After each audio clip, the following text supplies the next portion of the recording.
கர்த்தருடைய பரிசுத்த நாமத்துக்கு ஸ்தோத்திரம். கர்த்தர் இந்த இடத்துல ஜீவனுள்ள சாட்சியாய் எங்களை நிறுத்தி வைத்த கிருபைக்காய் கர்த்தருக்கு நன்றி சொல்கிறேன். 2 வாரத்துக்கு முன்னாடி என்னோட பையனுக்கு அந்த மம்ஸ் பிரச்சனை வந்தது. புட்டாலம்மன்னு சொல்லுவாங்க. அது குழந்தைய ரொம்ப சிவியராக அட்டாக் பண்ணி ரொம்ப குழந்தை கிரிட்டிக்கலான ஸ்டேஜுக்கு போயிட்டான். 12 நாள் குழந்தை தண்ணி ஆகாரம் எதுவுமே இல்லை. வாமிட் பண்ணி பண்ணி பண்ணி ரொம்ப பலவீனமாக ஆகிட்டான். குழந்தை கான்சியஸே இழந்துட்டான். பல்ஸு கம்மியாயிடுச்சு, ஹார்ட் பீட்டும் கம்மியாயிடுச்சு. ஒரு பிரபலமான மருத்துவமனையில் அட்மிஷன் பண்ணியிருந்தோம். அங்கே பண்ணும்போது என்ன சொல்லிட்டாங்கன்னா, குழந்தைக்கு துடிப்பு ரொம்ப கம்மியாக இருக்குது, பல்ஸு கம்மியாகிடுச்சு, இந்த மாதிரி ட்ரீட்மெண்ட்லாம் பண்ணணும் அப்படின்னு சொல்லி பண்ணாங்க. லாஸ்ட்டில் முதுகு தண்டில் நீர் எடுக்கணும் அப்படின்னு சொல்லி சொன்னாங்க. எனக்கு என்ன பண்ணுறதுனே தெரியல. அழுதுட்டு அம்மாவுக்கு ஃபோன் பண்ணி சொன்னேன். அம்மா ஒரு வார்த்தை சொன்னாங்க, நீ என்ன சூழ்நிலை இருந்தாலும் நீ ஸ்டீபன் ஐயா பிரேட் அவருக்கு கால் பண்ணி உன் ஜபத்தை நீ அவங்கக்கிட்ட சொல்லு, அவங்க ஜெபம் பண்ணுவாங்க அப்படின்வாங்க. ஆனால் என்னால் ஃபோன் எடுத்து பண்ணுற கண்டிஷனில் நான் இல்லை. குழந்தைய பார்க்க எனக்கு ரொம்ப வேதனையாக இருந்தது. ஆனாலும் கர்த்தர் ஞானத்தை கொடுத்து நான் ஃபோன் பண்ணி என் பிள்ளையோட நிலைமையை நான் சொன்னேன். அவங்க பிள்ளைக்காக ஜெபம் பண்ணி சொன்னாங்க, கழுகுக்கு கோத்தான பலனை கொடுத்து கர்த்தர் மீண்டுமாய் உன்னோட மகனை திருப்பி கொண்டு வருவார் அப்படின்னாங்க. திரும்பவும் கர்த்தர் அவனை இன்னைக்கு ஜீவனுள்ள சாட்சியாக கர்த்தர் நிறுத்திருக்கிறார். 2 நாளில் அவனோட பல்ஸ் இன்க்ரீஸ் ஆகி கர்த்தர் இன்னைக்கு ஜீவனாய் கர்த்தர் கொண்டு உங்கள் மத்தியில் சாட்சியாய் நிறுத்திருக்கிறார். ஜீவனை கொடுத்த தேவனுக்கு நன்றி. ஹல்லேலூயா. என் பேர் மார்க் ரிச்சர்டு. நான் கிருஷ்ணகிரி மாவட்டத்திலேருந்து வரேன். போன மாதம் ஐயா கட்ட நான் உபவாசத்தில் கலந்து கொண்டு ஜெபம் பண்ணேன். ஐயா என் தலைமையில் கை வச்சது, எனக்குள்ள ஒரு அபிஷேகம் வந்தது. எங்கள் வீடு பூசு வேலை செய்யாமல் இருந்துச்சு. ஐயா உடனே வார்த்தை சொன்னார், நீ பூசு வேலை செஞ்சு நல்லா குடியேறுவேன்னு சொன்னார். அதே மாதிரி பூசு வேலை செய்வதற்கு ஆண்டவர் உதவி செஞ்சிட்டாரு. கூடையாக மிச்சமானுன்னு சொன்னார். இந்த மாதத்தில் நான் எனக்கு எப்படி காசு வந்துச்சு என்ன வந்துச்சுன்னே தெரில. ஆண்டவர் எனக்கு பாக்கெட் நிறைய பணத்தை கொடுத்து வீடு பூசு வேலை செஞ்சார். இது முதலாவது சாட்சி. 2வது சாட்சி என்னன்னா, நாங்கள் ஒரு 25 ஆடு வளர்க்குறோம். அந்த ஆடெல்லாம் விஷத்தை தின்னு போடுச்சு. பூரா ஆடுமே எல்லாம் சாகர தருவானை போச்சு. அதில் ஒரு 5 ஆடு ரொம்ப சீரியஸ் ஆயிடுச்சு. சீரியஸ் ஆகிடுதோடனே ஊருக்காரங்களாம் அந்த ஆடை எல்லாம் விற்றுருங்க, கசாப்பு கடைக்கு விற்றுருங்கன்ட்டாங்க. நாங்கள் விற்கல. உடனே உந்த நாமம் உயர்த்தும் இடத்தில் அங்கே வாசம் செய்கிறான் ஆண்டவரேன்னு சொல்லி நல்லா துதிச்சு ஜபம் பண்ணி ஜப கோபுரத்துக்கு ப்ரேயருக்கு நாங்கள் ரெக்வஸ்ட் கொடுத்தோம். அவர் ஐயா இரவு ஜபத்தில் பண்ணார். அதே மாதிரி ஜபம் பண்ணோம். மயங்கி கிடந்த ஆடெல்லாம் ஒன்னொன்னா எழுந்து நல்லா ஆயிடுச்சு. இன்னைக்கு ஆடு சுகம் ஆயிடுச்சு. சுகத்தை கொடுத்த ஆண்டவருக்கு கொடான கோடி நன்றி.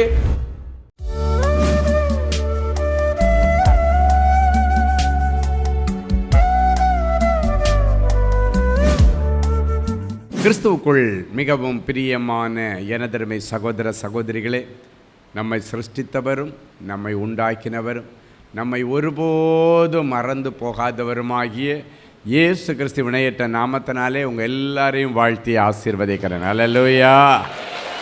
எல்லாரும் சந்தோஷமாக இருக்கீங்களா? ஒரு அழகான ஒரு மங்கள வார்த்தை எடுத்து வாசிக்க போகிறோம்.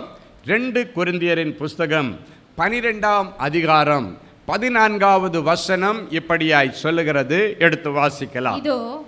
இதோ உங்களிடத்திற்கு 3ஆம் தரம் வர ஆயத்தமாய் இருக்கிறேன். 3ஆம் தரம் வர ஆயத்தமாய் இருக்கிறேன். நான் உங்களை வருத்தப்படுத்துவது இல்லை. நான் உங்களை வருத்தப்படுத்துவதில்லை. நான் உங்களுடையதை அல்ல. நான் உங்களுடையதை அல்ல. உங்களையே தேடுகிறேன். உங்களையே தேடுகிறேன். பெற்றாருக்கு பிள்ளைகள் அல்ல. பெற்றாருக்கு பிள்ளைகள் அல்ல. பிள்ளைகளுக்கு பெற்றார்களே பொக்கிஷங்களை சேர்த்து வைக்க வேண்டும். பிள்ளைகளுக்கு பெற்றார்களே பொக்கிஷங்களை சேர்த்து வைக்க வேண்டும். ஆமென். சரி, அப்போஸ்தலனாகிய பவுல் கொரிந்திய திருச்சபைக்கு ஒரு கடிதம் எழுதுகிறார். அந்த கடிதத்தில் உள்ள ஒரு சில வார்த்தைகள் தான் இப்பொழுது நாம் வாசித்த இந்த அழகான மங்கள வார்த்தை.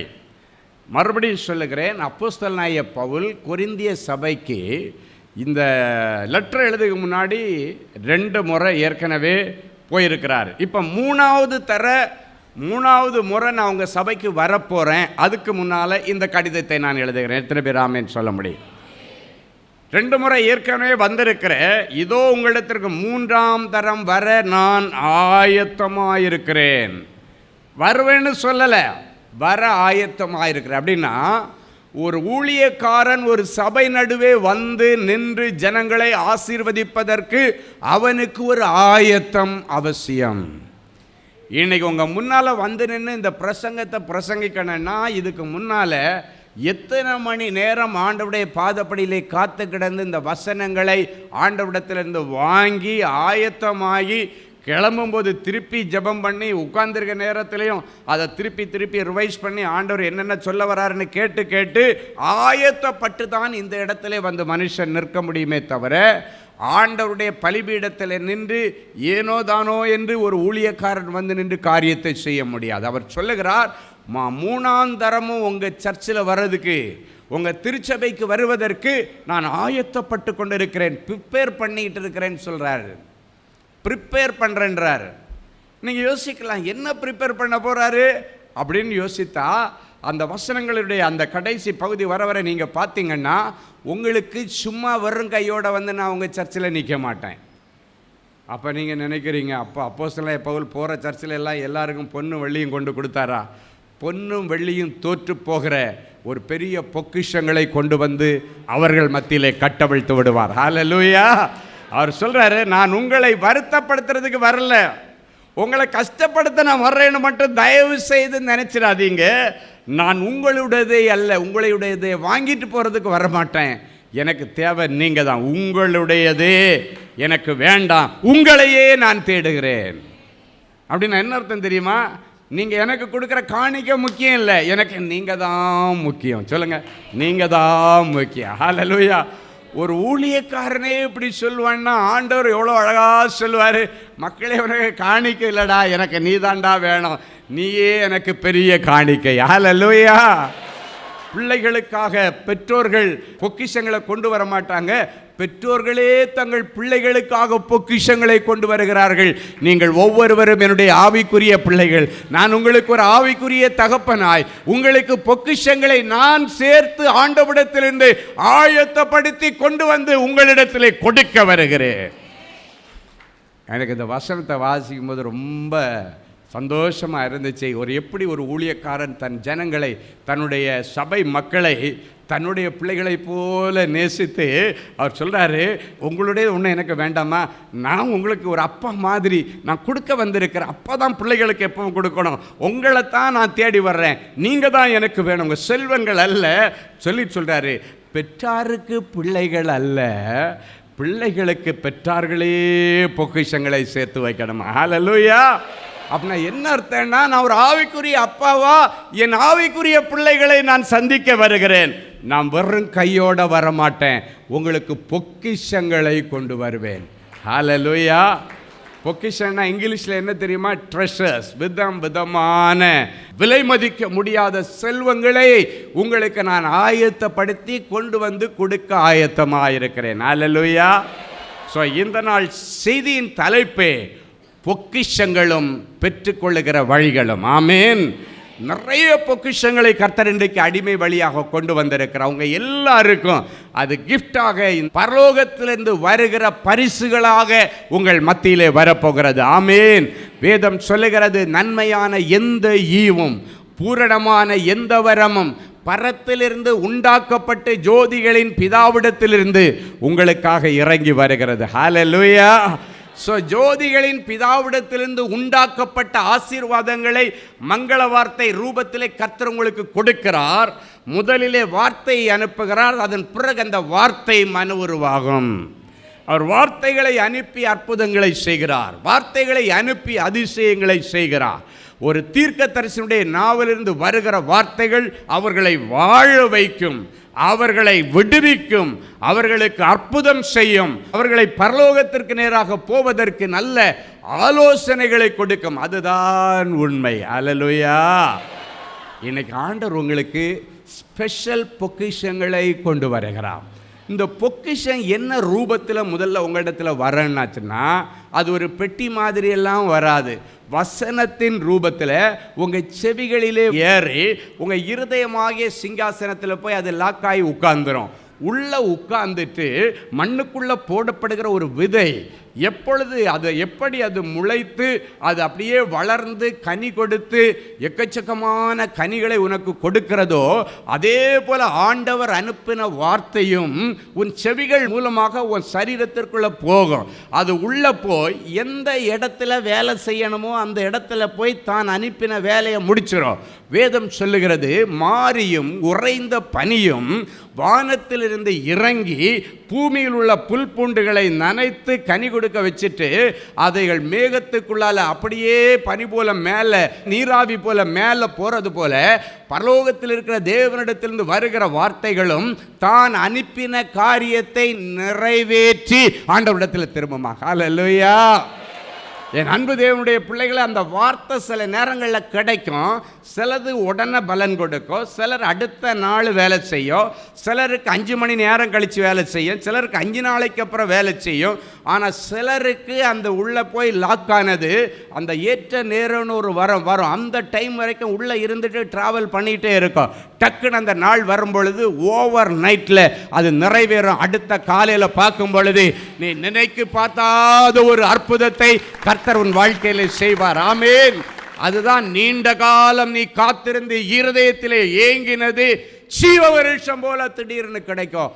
ஆனால் அதுக்கு முன்னால் ஆண்டவர் அதை உள்ளே போட்டுருவார். இப்போ பாருங்க, அங்கே காதில் போகிற வார்த்தைகள் அது எங்கெங்கே கிரியைகளை நடப்பிக்கணும். சிலருக்கு சரீரத்திற்குள்ள அந்த அற்புதம் தேவைப்படும், சிலருக்கு அந்த வார்த்தை உள்ளதான் போகும். ஆனால் இவங்க உள்ளத்தில் இருக்கிற சில பிரச்சனைகளை அதை அலசி ஆராய்ஞ்சு அந்த வார்த்தை என்ன பண்ணும், அந்த இருதயத்தில் போன உடனே இவளுக்கு இருதயத்தில் இப்படிப்பட்ட சில பகைஞர்கள் வெளியே இருக்கிறாங்க, அதை நினைச்சு இருதயத்தில் துக்கப்படுறா.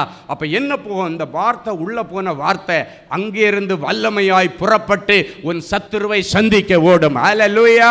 உன்னுடைய விரோதியை சந்திக்க ஓட, உன்னை மிரட்டினவனை சந்திக்க அந்த வார்த்தை போகும். அந்த வார்த்தை ஒரு நாளும் வெறுமனே திரும்பாது, தான் அனுப்பின காரியத்தை செய்து முடிச்சிட்டு தான் அது திரும்பி வரும். ஹல்லேலூயா.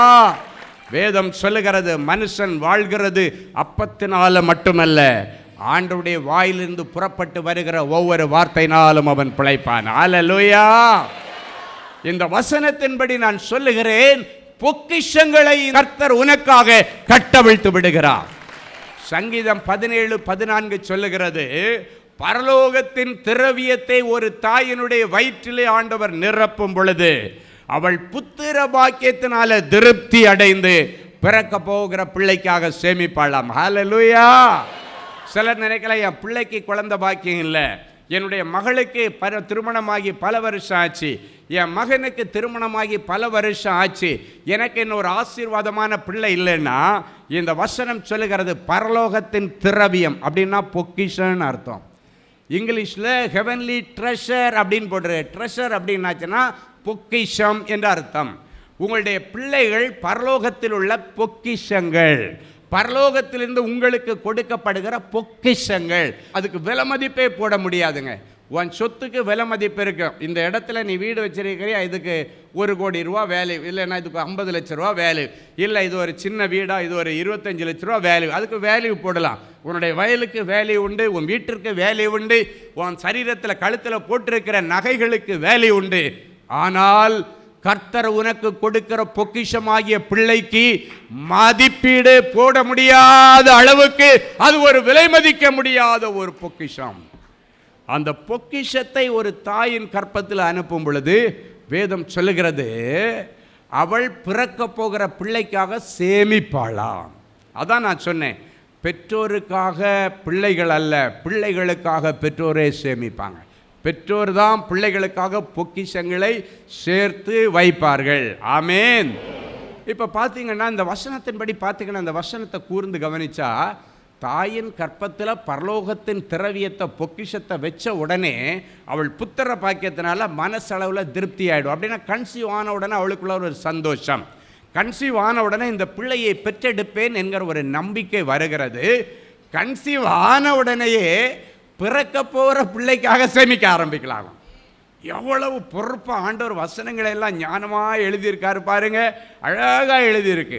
சிலர் சொல்லுவாங்க தெரியுமா, கல்யாணம் ஆகும் முன்னாடி சொல்லுவாங்க, டேய் இவ்வளவு நாளும் ஏனோ தானோன்னு இருந்த, ஏன்னா நீ ஒண்டி கட்ட, ஆனால் இப்போ உன்னை நம்பி ஒருத்தி வந்துட்டா, அதனால் ஊரை சுற்றிட்டு ஃப்ரெண்ட்ஸ் கூட அங்கே போனேன் இங்கே போனேன் அங்கே தங்கினேன் இங்கே தங்கினேன் இருக்கக்கூடாது. எங்கே போனாலும் உன் பொண்டாட்டியை கூட கூட்டுட்டு போனோம், அதுதான் உனக்கு சேஃப். ஹல்லேலூயா. பாருங்க, அந்த வசனம் சொல்லுது, கன்சீவ் ஆன உடனேயே பிறக்க போகிற பிள்ளைக்காக சேமிக்க ஆரம்பிக்கிறாள். அப்படின்னா இதுக்கு மேலே ஏனோ தானோ செலவு இருக்கக்கூடாது. இப்போ நான் அம்மா ஆயிட்டேன், நான் ஒரு பொண்ணாக இருந்தவ இப்போ தாயாயிட்டேன், நான் ஒரு பையனாக இருந்தவன் இப்போ அப்பா ஆயிட்டேன். அப்பா அப்படின்ற ஸ்தானன்றது ஒரு கெத்து.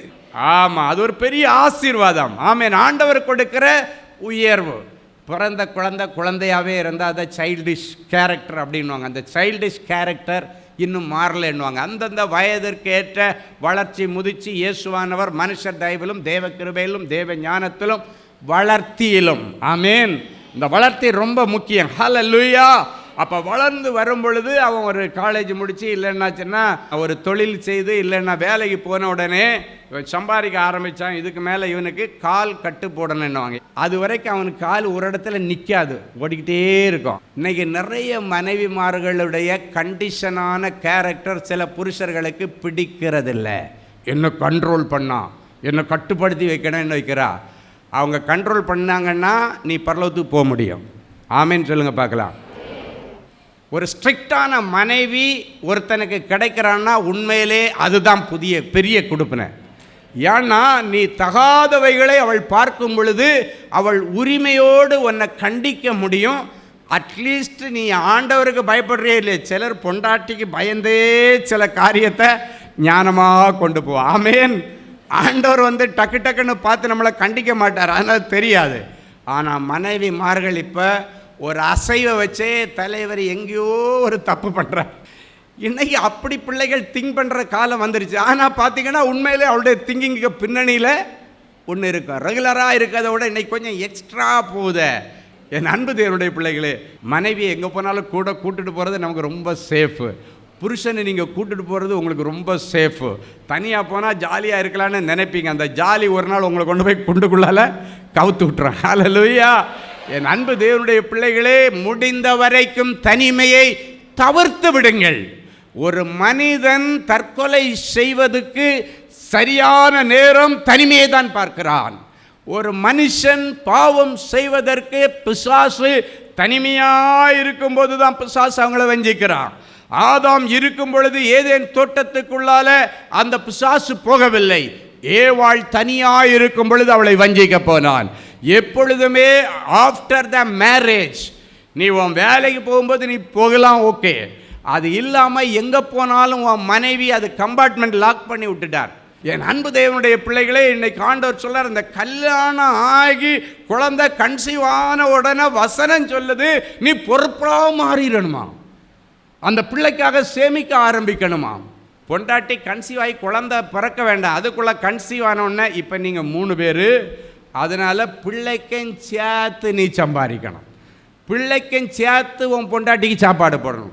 ஆமாம், கர்ப்பிணியாக இருக்கிற பிள்ளைகளை பார்த்தீங்கன்னா அவங்களுக்கு ஏதோ ஒன்று சாப்பிட்றதுக்கு ஸ்பெஷலாக ரொம்ப பிடிக்கும். ஆமாம், ஏதோ ஒன்று அது கன்சீவ் ஆகுக்கு முன்னாடி அது பெருசாக ஒன்று அவங்களுக்கு தெரிஞ்சிருக்கு. அதுக்கப்புறம் ஏதோ ஒன்று பிடிக்கும். அது உள்ளே இருக்கிற பிள்ளைக்கு போக வேண்டிய பிள்ளையுடைய விருப்பமாக அதை சாப்பிடுவோம். ஆமென். அப்போ பாருங்க, இந்த பிள்ளைக்கு பொக்கிஷத்தை தாய் சேர்க்க ஆரம்பிக்கிறாள். தன் புருஷனை பொறுப்புள்ளவனாக மாற்றி சிக்கனம் பிடிச்சு இந்த பிள்ளைக்காக வேண்டி ஏதாவது சேர்க்கணும் அப்படின்ற ஒரு ஆசை ஒரு தாய்க்கு வருகிறது, ஒரு தகப்பனுக்கு வருகிறது. போஸ்ட் ஆஃபீஸில் என்னால் முடிஞ்சது ஒரு மாதம் 100 ரூபா தான் போட முடியும், என் பிள்ளைக்கு போடுறேன்னுவாங்க. என் அன்பு தேவனுடைய பிள்ளைகளே, ஒரு ஊழியக்காரன் அதே போல் வரும்பொழுது நீங்கள் ஆசீர்வதிக்கப்பட்டதை சாட்சியை சொல்லுங்க பாப்பா. அப்போ உங்கள் போதருங்க நின்று ஒரு சந்தோஷப்படுவார் பாரு. அப்பா, என் பிள்ளைக்கு இந்த நல்ல வேலை கிடச்சிருச்சு, என் பிள்ளைக்கு ஒரு சொந்த வீடு கிடச்சிச்சு. ஒரு ஊழியக்காரன் அந்த நேரத்தில் படுற சந்தோஷம் வேற யாருக்கும் இருக்காது. ஆமேன். ஏன்னா இந்த ஊழியக்காரன் உனக்கு பொக்கிஷங்கள் வர வேண்டும் என்று கர்த்தரிடத்தில் பிரார்த்தனை பண்ணுகிறவன், அதற்காக மணிக்கூர் கணக்காக உட்கார்ந்து அநேக செய்திகளை தயாரித்து கொண்டு வந்து உங்களுக்கு பொக்கிஷமாக கொடுத்தவன். அந்த பொக்கிஷம் ஒர்க் அவுட் ஆகி வேலை செய்திருச்சுன்னு கேட்கும்போது ஒரு ஊழியக்காரனுக்கு இருக்கிற மகிழ்ச்சி இந்த உலகத்தில் யாருக்குமே இருக்காது. ஹல்லேலூயா. அவன் உன்னை ஆசீர்வதிக்கவும் செய்வான், கண்டிக்கவும் அவனுக்கு அதிகாரம் இருக்கிறது. நீ தவறு செய்யும் பொழுது உன்னை கண்டிக்க ஊழியக்காரனுக்கு அதற்கு அதிகாரம் இருக்குது. அவன் சொல்லுகிறான் 2 கொரிந்தியர் 12:15, நான் உங்கள் ஆத்துமாவுகளுக்காக செலவு பண்ணவும் செலவு பண்ணப்படவும் விரும்புகிறேன் என்று சொல்லுகிறார். ஹல்லேலூயா. அவர் உங்களுக்கு செலவு பண்ணி வருவார். ஆமேன். ஒரு ஊழியக்காரர் கொரிந்திய சபைக்கு அப்போஸ்தலனாகிய பவுல் வர்றாருன்னா அவர் செலவு பண்ணி தான் வர்றாரு. உங்களுக்காக செலவு பண்ணவும், சொல்லுங்கள், உங்களுக்காக செலவு பண்ணவும் செலவு பண்ணப்படவும் விரும்புகிறேன் என்று சொல்லுகிறார். ஹல்லேலூயா. ஸோ இன்னைக்கு தேவனுடைய பிள்ளைகள் எவ்வளவுக்கு எவ்வளவு உங்களுடைய ஊழியக்காரன் கொடுக்கிற வார்த்தைகளை எடுத்து கொள்ளுகிறீர்களோ அவ்வளவுக்கு அவ்வளவு உங்கள் வாழ்க்கை இந்த பூமியில் கிரிப்பாக போகும். சிலர் என்ன பண்ணுவாங்கன்னா, ஒரு குறிப்பிட்ட காலம் வரைக்கும் ஊழியக்காரனிடத்தில் தங்களுக்கு காரியம் ஆகிறது வரைக்கும் ஊழியக்காரனை பிடிச்சிக்கிட்டே நடப்பாங்க. காரியம் ஆன உடனே கலட்டி விட்டுருவாங்க. சொல்லுங்கள், காரியம் ஆன உடனே கலட்டி விட்டுருவாங்க. எனக்கு எத்தனை பேர் அப்படிப்பட்ட மனநிலையில் இங்கே இருக்கிறீங்கன்னு எனக்கு தெரியாது. ஆனால் ஆண்டவர் சொல்லுகிறார், ஆண்டவர் சில நேரங்களில் சில ஊழியர்களை உங்களுக்கு அறிமுகப்படுத்தி அதை உங்களுக்கு குறிப்பாக சபை மேய்ப்பர், அவர் தான் உங்கள் கூட பெர்மனண்ட்டாக ட்ராவல் பண்ணுவார். நீங்கள் கூப்பிட்டீங்கன்னா உடனே ஓடி வருவார், ஏன் பிள்ளை அப்படின்னு. எப்போவுமே போதகர்களுடைய பிரசங்கம் கண்டிப்பாக தான் இருக்கும். ஏன்னா நல்லா கண்டித்து அழகாக சரியான விதத்தில் அவங்கள கொண்டு போகிறது அவங்களுடைய பணி. உங்கள் பின்னணியில் அவர்கள் அனுபவிக்கிற கஷ்டங்கள் என்னன்னு உங்களுக்கு தெரியாது. ஒரு ஊழியக்காரனுக்கு தான் அநேக பாடுகள். ஏன்னா பிசாசுக்கு தெரியும், ஒரு ஊழியக்காரனை அழிச்சிட்டேன்னா அந்த சபையை அழிச்சிடலாம். அவன் டிப்ரெஷனில் போயிட்டாச்சுன்னா அவன் விதவிதமாக உங்களுக்கு இது போல் இருந்து சமைச்சு கொண்டு வந்து கொடுக்க முடியாது. ஏதோ ஒன்று அர்ஜென்ட்டுக்கு அடிச்சு விட்ற மாதிரி அடிச்சு விட்டா உங்களுடைய வளர்ச்சியை அது பாதிக்கும். அதற்காக அவன் பின்னணியில் பிசாசு குற்றது எல்லாத்தையும் வாங்கிட்டு அதையும் தாண்டி இருக்கிற கொஞ்சம் பலத்தில் அபிஷேகத்தோட மறுபடியும் ரெடி பண்ணி உங்களுக்கு விதவிதமாக கொடுத்துட்ருக்குற. ஹல்லேலூயா. என்னால் தைரியமாக சொல்ல முடியும், இன்னைக்கு நீங்கள் நிற்கிறது நிர்மூலம் ஆகாமல் இருக்கிறது கர்த்தருடைய கிருபை, கிருபையின் வார்த்தைகள், கிருபையின் ஊழியக்காரனுடைய கிருபையின் அபிஷேகம், கிருபையின் வரங்கள்.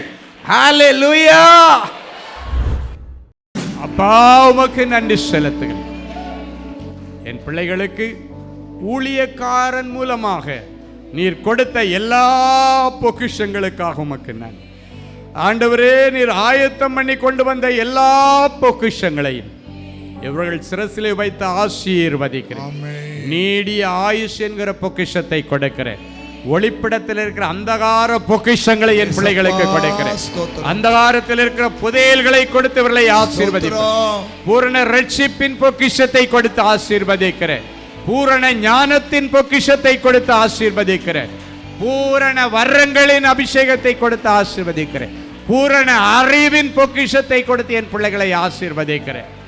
இவர்கள் மறக்க முடியாத பிள்ளை செல்வங்களின் பொக்கிஷங்கள் இவர்கள் கற்பத்திலே ஆண்டவர் வைத்ததற்காய் ஸ்தோத்திரம். அடைக்கப்பட்ட கற்பங்கள் திறக்கப்படுவதாக, அடைக்கப்பட்ட வேலை வாசல் திறக்கப்படுவதாக, அடைக்கப்பட்ட திருமண வாசல்கள் திறக்கப்படுவதாக, அடைக்கப்பட்ட முன்னேற்றத்தின் வாசல்கள் திறக்கப்படுவதாக, அடைக்கப்பட்ட ஆவிக்குரிய வாசல்களை கர்த்தர் திறப்பீராக. இதோ திறந்த வாசலை உனக்கு முன்பதாய் வைக்கிறேன், அதை ஒருவரும் மூட முடியாது என்று சொன்னீரேன். பாதாளத்தின் திறவுகோல்கள் அதை மேற்கொள்ள முடியாது என்று சொன்னேன். நிலை நிற்கிற அபிஷேகத்தை இவருடைய சிரசில வைக்கிறேன். நிலை நிற்கிற பொக்கிஷங்களை வைக்கிறேன். நிலை நிற்கிற செல்வங்களை இவர்களுக்கு வைத்து நிறைஞ்ச மனசுல பிள்ளைகளை ஆசீர்வதிக்கிறேன். எனக்கு வேண்டியதெல்லாம் தான் இயேசுவின் மூலம் பிதாவே, ஆமென். அமெரிக்க தேசத்து மக்களுக்கு ஒரு நற்செய்தி. அன்பானவர்களே, நமது அன்பு சகோதரர் சுவிசேஷகர் டி. ஸ்டீஃபன் அவர்கள் ஆகஸ்ட் மாதம் 8ஆம் தேதி முதல் 31ஆம் தேதி முடிய அமெரிக்க தேசத்தில் உள்ள Georgia, Atlanta, Illinois, Chicago, Colorado, Denver, California, New York, New Jersey, Texas, Houston, Dallas ஆகிய பட்டணங்களில் தேவனுடைய வார்த்தைகளை பிரசங்கிக்க இருக்கிறார்கள். சகோதரரை நேரில் சந்தித்து ஜெபித்து தேவ ஆலோசனை பெற விரும்புகிறவர்கள் தொடர்பு கொள்ள வேண்டிய தொலைபேசி எண்கள் சகோதரர் ஃபெலிக்ஸ் ஜார்ஜ் +1 973 454 9686 மற்றும் தேவனின் அன்பு ஊழியங்கள் 98414 4699.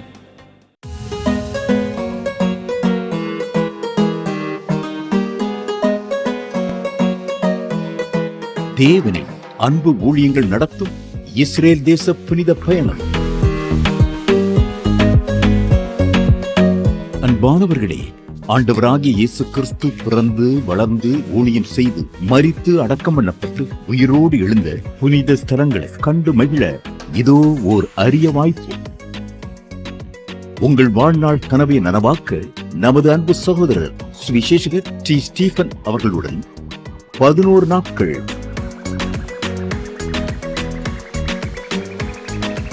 எகிப்து,